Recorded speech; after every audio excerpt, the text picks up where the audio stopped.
Welcome to my journey through the Bible. This will be a summary of 2 Samuel 19, verses 1 through 43. And then it was told to Joab that King David had wept and mourned for his son Absalom. And the victory was turned into mourning. For as David would cry in a loud voice, "Oh, my son Absalom! Oh, my son Absalom!" all the people of Israel heard it and felt ashamed. And then Joab came to the house of David, and he said to him, "You have shamed the face of all of Israel.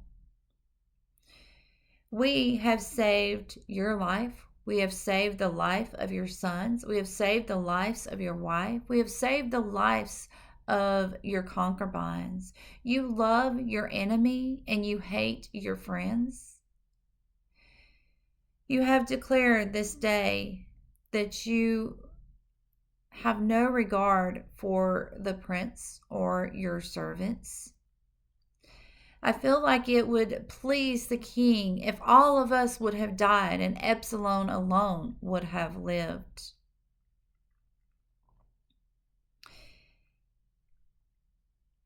Now, I swear to you by the Lord, if you do not go and comfort your people and your servants, then there will be none that are left by in the morning. And this would be a worse evil than all that has happened to you in your youth.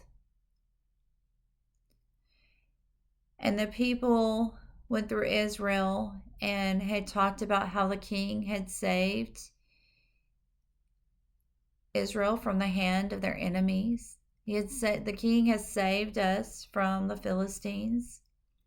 And now you have fled to a land because of your son Absalom. Absalom, who was anointed to be king, is now dead in the battle. Now why does the king not come back to us?" King David said to the elders of Judah, "Why are you the last to bring me back?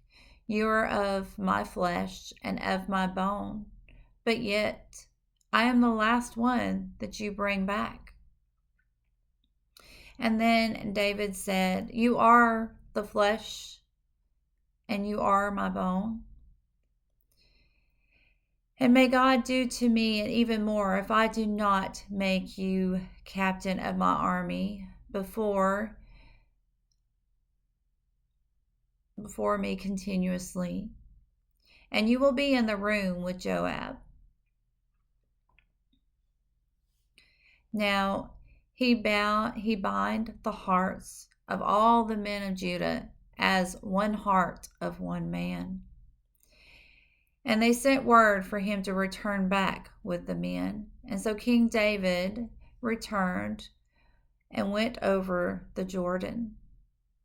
Now the men of Judah had came to meet the king, and Shimei was the one that had cursed David and threw stones at him, came and fell upon his feet and said, "Forgive me of my iniquities. I wanted to be the first one to come and meet you from the house of Joseph." And then David's servant said, "Shimei should be killed because he has cursed the Lord's anointed." And King David said, "This man shall not die, for I am the king of Israel."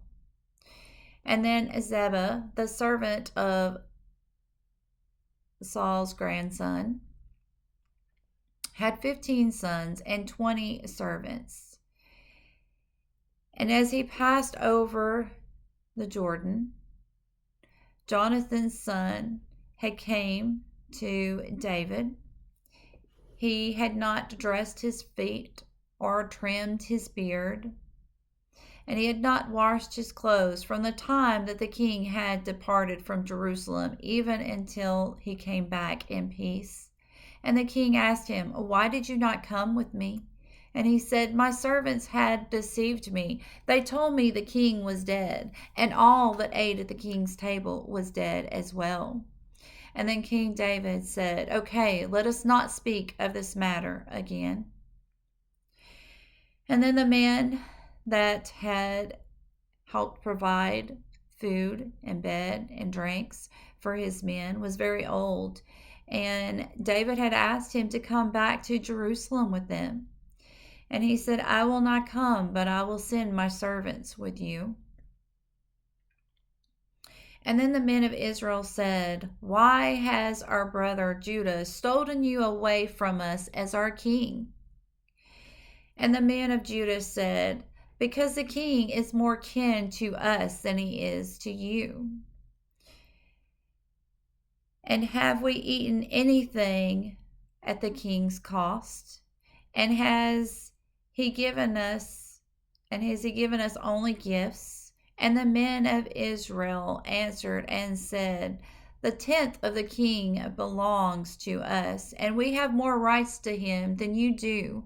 And the men of Judah was very angry. May God be with you in everything and in every way.